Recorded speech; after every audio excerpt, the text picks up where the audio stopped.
Within the hour, I notice I am much more interested in whatever the hell it is that I'm doing. 155 on the road.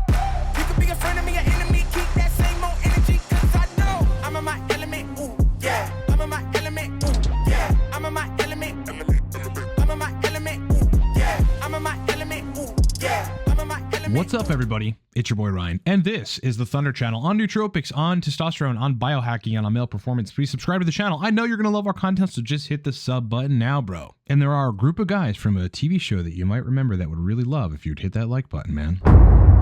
Who are we? We are Cortex Labs, and what do? We make epic nootropic products. Number one, the Torque Stack. You can find that at livecortex.com or down in the description below. You can book a consultation with me, or you can check out our various nootropic courses and digital downloadable guides. All of this good stuff at livecortex.com. All right, friends.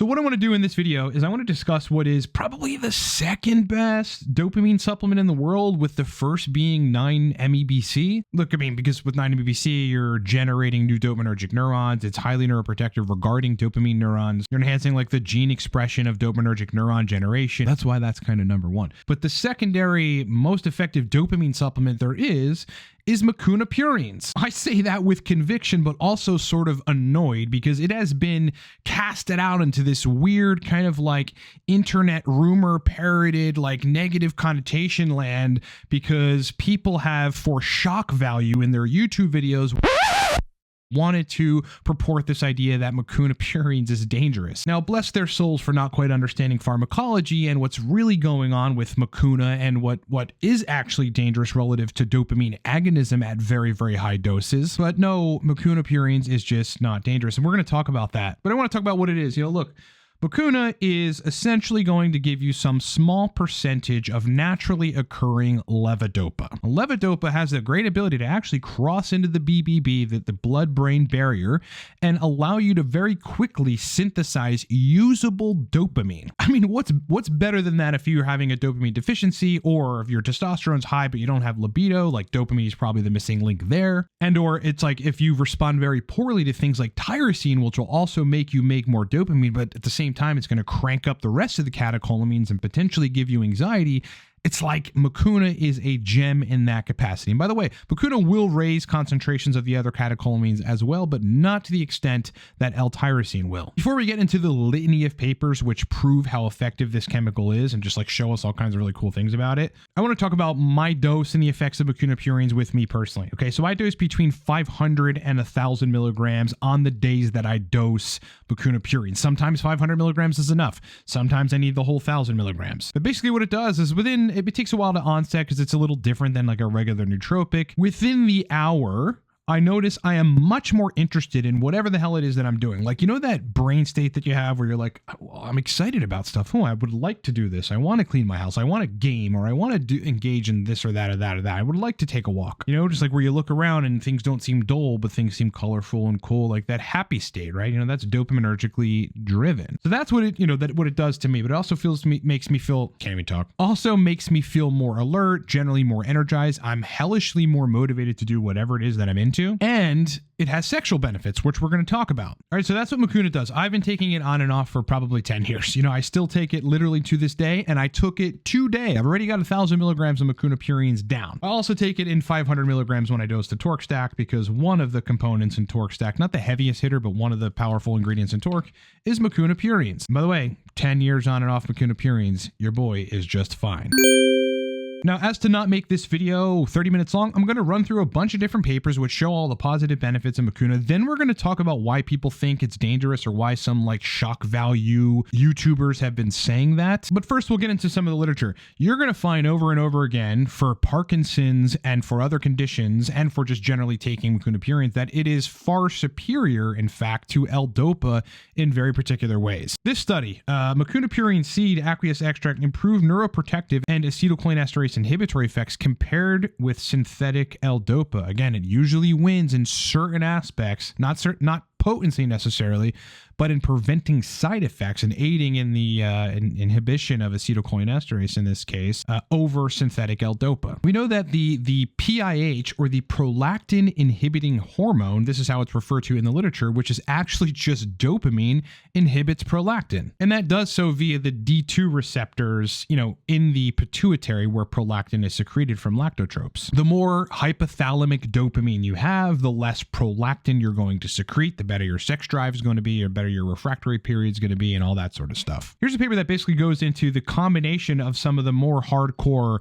drugs for hyperprolactinemia, or excessive levels of continuously high prolactin, in which they make the case that in addition to some of the dopamine agonists that are used to control prolactin in really, really crappy, states of health, where you've got a pituitary adenoma or there's some other thing that's causing super high prolactin, in addition to bromocriptine and cabergoline, which are typically used for this sort of thing to reduce prolactin in really, really high prolactogenic states. They discuss that the available literature suggests that in addition to some of those chemicals, what is useful to be bringing into the picture when you're trying to control prolactin or lower it from the super high state are a few different chemicals, vitamins, minerals, and one of them is, what do you know?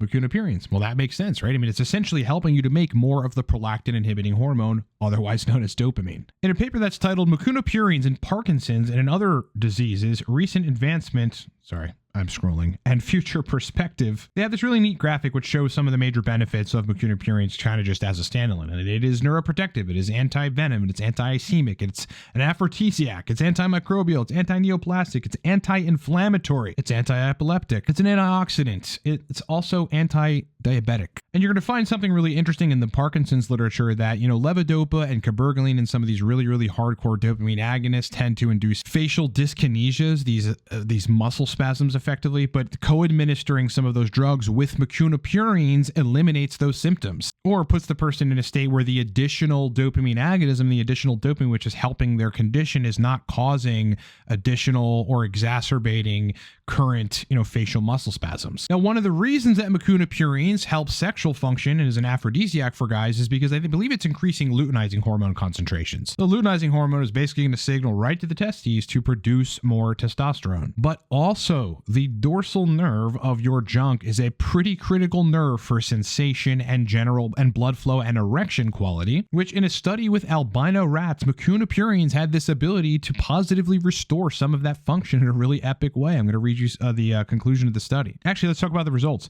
Significant disturbance in hypophysial gonadal axis was noted in an aged rat with reduced number of myelinated fibers. And here's the interesting thing. Nerve conduction velocity was slowed in aged rats, and would probably happen in aged humans as well, or even the 35-year-old man.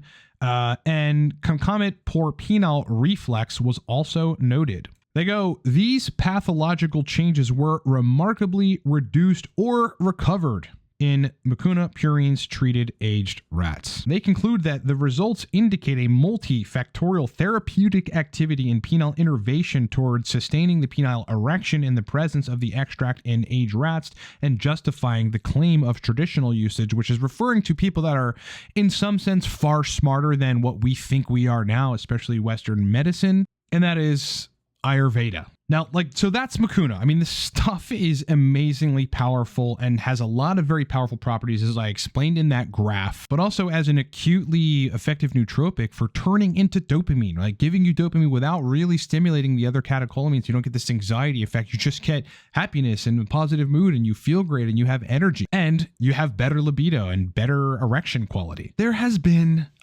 God, I just kind of cringe when I say this, but I guess YouTubers are wanting to put videos out for shock value, and you guys probably know who they are because one of them recently posted a video on this where people conflate Mucuna Pruriens and the very small amount of naturally occurring levodopa with pharmaceutical L-DOPA, which is not the same thing. In fact, if you give people Mucuna Pruriens, Parkinson's patients, in high doses, right, for them, they're needing upwards of 15 grams plus a day versus synthetic L-DOPA, they still get the positive results in terms of dopaminergic action and alleviation of their symptoms, but they don't get the side effect like the facial muscle spasms. But the predominant reason why shock value YouTubers like to pair this negative connotation with Mucuna Pruriens and do videos like Mucuna is dangerous, which is absolutely ridiculous is because of this notion of the desensitization of the dopamine receptors. So, admittedly, I may have thought that at one point too, and maybe at this point I still would think that if it wasn't for my work in consulting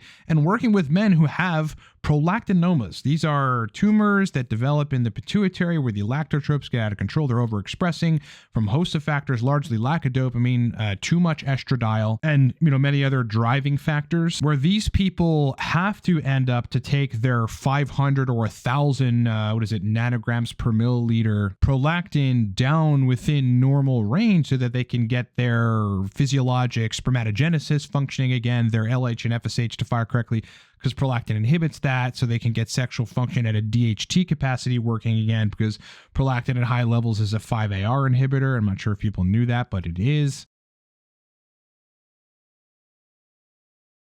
And those drugs tend to work very, very effectively, indicating there is no dopamine receptor desensitization happening, even with the most powerful drugs that are agonizing D2 receptors with very, very high affinity, something Mucuna Pruriens couldn't even come close to. In a small percentage of people, for some of these dopamine agonist drugs, there is a percentage of folks that have some sort of resistance to the dopamine agonist therapy, which would imply that there's dopamine receptor desensitization. But is there? In this paper titled Management of Dopamine Agonist Resistant Prolactinoma, they go, the overall prevalence of dopamine agonist resistance is 20 to 30% for bromocriptine, so that's a less potent but still potent dopamine agonist, and around 10% for cabergoline, which is a more powerful, higher affinity, longer lasting dopamine D2 receptor agonist. But this also has affinity for serotonin 5-HT1A receptors and some other dopamine receptors as well. But back to is there actually dopamine receptor desensitization that's taking place in these cases of hardcore dopamine agonist drugs, people becoming resistant to them? I found that it's really not the case, actually. I'm going to take you to a paper called The Role of Aromatase Inhibitors in Male Prolactinoma, where they brought in aromatase inhibition, which is basically just stopping your testosterone at some level from converting to, one of its metabolites, 17-beta estradiol or estrogen. And what they did was they gave them a high dose of anastrozole. This is an aromatase inhibitor. Now, admittedly, that's a very high dose and may come with some bone mineral density problems, negligible bone mineral density loss. In the presence of testosterone, probably not major bone mineral density loss. Where testosterone therapy in this person, because, prolactinomas are going to inhibit LH and FSH, they're just going to mess with pituitary function and pituitary gonadal axis. You're not going to make a lot of testosterone. So this person was on testosterone, but testosterone itself increased prolactin pretty significantly. Why is that? Because of the aromatization of the testosterone to estradiol and estradiol's ability to induce hyperplasia and growth of the lactotropes and excessive firing of prolactin. But interestingly, when they gave them 1 milligram a day combined with high doses of cabergoline, then they were able to decline their prolactin levels and decrease tumor sizes. Now, why am I saying that? Why am I even talking about prolactinomas regarding Mucuna and all this stuff? It's because of this notion that Mucuna can desensitize dopamine receptors. Yeah, look, if cabergoline potentially can, which is way more powerful than Mucuna Pruriens and that small bit of naturally occurring L-DOPA with other very powerful neuroprotective chemicals in the extract as well, then first of all, comparing the two is like comparing, my beard with a 16-year-old who does not have a beard. It looks nothing alike. But ultimately, what I had found out through peering through the research on this, because dealing with a client that had a prolactinoma that had to be on TRT, but we had to manage estradiol, so it didn't force more prolactin release, is that estrogen actually, or estradiol, actually decouples dopamine agonists and dopamine itself from the D2 receptors in the pituitary. It's happening likely elsewhere too, but I want to read a very important element of this study, which goes, this decrease in dopamine agonist sensitivity following the introduction of testosterone therapy is likely secondary to the aromatization of testosterone to estrogen, which can stimulate the proliferation and hyperplasia of lactotrope cells in the pituitary, inducing resistance to dopamine agonists. So it's not that people's receptors, dopamine receptors, became desensitized to the hardcore dopamine agonists. Even these hardcore powerful drugs that are like high affinity D2 agonists aren't desensitizing the receptor sites. It's just that estradiol is getting in there and decoupling them from the D2 receptors. Once you get the estradiol out of the picture again, well, then the prolactin goes down, indicating there is no desensitization of the receptor sites, even with high doses of high affinity D2 agonism. It's really the estradiol, fussing with uncoupling the dopamine agonists from the D2 receptors, which does happen. So it's like this stuff is extremely powerful, totally awesome. I mean, look, I am into pharmacology at the highest levels. I'm into being as safe as is possible with the literature that's available. Like, I take this stuff very, very seriously, and I've been taking it for, again, 10 years on and off, probably a little bit longer than that. I still take it to this day, to this day, today, where I'm on a gram of Mucuna Pruriens literally right now. Never had any desensitization problems, no side effects whatsoever, unless the dose is too high, and I honestly feel great. But I just kind of want to touch on this notion of like, how does this misinformation regarding Mucuna Pruriens and a host of other things, frankly, you get put out there and permeate people's brains and get parroted and regurgitated over and over again? It's because of stuff like this. There's a thread titled Experience with Mucuna Pruriens, also known as Velvet Beans, where if you go in the comment section, you're going to have stuff like this. Look, the Dreaming Moon 12. Who is the Dreaming Moon 12? Do you know who that person is? Can you substantiate what they say? Could it be some 17-year-old kid? Is it a 35-year-old dude who's not into neuroscience or understanding pharmacology? He goes, meaning Mucuna, will have a rebound effect. Don't take every day. You'll end up dopamine depleted. Look into bromontane. Absolutely, positively fucking incorrect. You're not going to end up dopamine depleted at all by taking Mucuna Pruriens. You're going to end up with more dopamine by taking Mucuna Pruriens. You have a little less expression of tyrosine hydroxylase, which is the enzyme that helps you convert your tyrosine into L-DOPA, or DOPA, actual DOPA, because you don't need to be converting it at the point that you're taking, at least very consistently in high doses, Mucuna Pruriens. That wouldn't happen unless you were taking Mucuna Pruriens very, very consistently, which is reversible very quickly by dosing 9-MeBC, which upregulates tyrosine hydroxylase. And again, this is nonsense. And on the other side of the spectrum, thankfully, you have people that have good experiences with it and actually report it.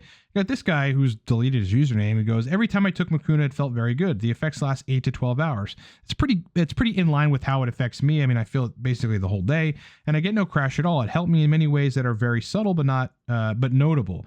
It helped with focus, motivation, not feeling overwhelmed by simple things, less procrastination, increased mental clarity, vocab recall, memory recall, confidence, less anxiety, and improved speaking ability. And then you got weird logic like this, like why would someone still use Mucuna Pruriens after all the warnings people gave, plus there's better compounds out there? What better compounds? Let me just make this clear. For giving you readily available usable dopamine with minimal side effects so long as the dose is correct for you, with no long-term negatives and no chance of desensitization of the dopamine receptors, no, my friend, there is no better chemical than Mucuna Pruriens for that. All right, so we've debunked the notion that Mucuna Pruriens can desensitize dopamine receptors. Just not possible. I mean, in extreme cases of extremely high doses, it's potentially possible, but you'd have to be taking grams upon grams upon grams for a long period of time. And again, with the dopamine agonist, that can cause dopamine resistance or dopamine agonist resistance. It's not the receptors that become desensitized. It's actually estrogen getting in the way and preventing their coupling. And we know there are scores upon scores upon scores of kind of red herring, misguided, sort of non-science savvy warnings out there from people that are misinterpreting either literature or really kind of parroting stuff that other people said, which can be debunked in 15 minutes by someone even remotely savvy, when it comes to pharmacology and compounds. And we know that the stuff has a variety of very powerful chemicals. Again, the biggest, point of contention is this weird conflation with like synthetic L-DOPA, which Mucuna Pruriens is just not. Again, Mucuna Pruriens is an extract of a bunch of different chemicals that do hosts of different things, not the least of which is all these really positive things in front of you that has naturally occurring small percentage levodopa in it. That, by the way, when combined with some of these more hardcore drugs, tends to reduce side effects, or when you add it on top of these drugs, doesn't exacerbate things like, facial muscle spasms, some of the hardcore side effects you get from, dopamine agonism and Parkinson's drugs. Like my friends, Mucuna Pruriens has gotten a bad name. I don't even want to give it any more attention in that regard. This stuff is powerful. Can it come with side effects? Absolutely, if you're dosing it too high. Is it going to desensitize dopamine receptors? No. Is it a dangerous supplement to take? No. is it extremely useful and providing blood-brain barrier crossing usable dopamine to give you a better mood, to give you more energy, to give you better sex drive, to restore dorsal nerve function in your junk so you have better erection quality and sensitivity? Yes. All right, Mucuna Pruriens is the second best dopaminergic agent in the world. And yeah, I would call 9-MeO-BC probably the first best, although it probably doesn't have as much literature compared to Mucuna Pruriens, which has a ton of scientific literature behind it and, you know, decades and decades, probably more considering Ayurveda of use. But yeah, 9-MeO-BC is pretty powerful. Not going to give you more dopamine, but again, it's going to work on the machinery that, you know, allows you to synthesize dopamine and, you know, have the dopaminergic system functioning awesomely. All right, so stop hating on Mucuna. Stop listening to the shock value YouTubers who are not advanced in pharmacology or don't take the time to be because they want your clicks. And don't be afraid of something that cannot desensitize dopamine receptors but will give you dopamine to feel and function awesomely. All right, you guys know the routine. If you want to support us, look at that young, strapping, handsome lad. No, I'm joking. That's actually a bad picture. I'm going to change the picture. I think I've gotten a little more muscular since then. Time for a new picture. Anyway, at our website, we've got the Torque Nootropic Stack. I mean, this stuff is powerful. Has Mucuna Pruriens in it, but in a manageable dose that's pretty perfect for most folks. In addition, though, to some really other powerful nootropic chemicals that turn your brain on. If you want a good, solid energy consistently throughout the day and to feel good, buy a bottle of the Torque Stack. The stuff is in the description of this video or at livecortex.com. If you need to hire me, look, I got a ton of specialties. I've been working with people for over a decade. I've pulled people out of really, really terrible situations, and I've helped people optimize their TRT regimens, formulate nootropic regimens. I'm usually the guy that gets the call when someone's in a really terrible situation. They've tried everything. They've paid Daniel Amen $10,000 and he hasn't been able to, like the brain specialist hasn't been able to do anything for them. And then within 3 weeks, miraculously, they're functioning better working with me. I get the call from the marketing executive who works 16 hours a day, or the marketing entrepreneur, or whoever at that level that works a lot and needs to sleep well and needs to function incredibly for, like, you know, their entire waking period. Or, you know, regular Joes in between that have questions regarding nootropics, testosterone replacement therapy, libido, male sexual function, restoring all those things. All my specialties are at livecortex.com. You can hire me in under a minute. All right, everybody. Pleasure hanging out with you. I hope you are having a great day. And I hope you have an even epic rest of your day. Appreciate you being with me. If you liked anything here, bro, hit the subscribe button now. And hit the bell. I would love for you to hit the bell. I really love for you to hit the bell. Like the video if you liked it. Dislike it if you disliked it. All good. And I will talk to you on the next one. I'm in my element, ooh, yeah. I'm in my element, ooh.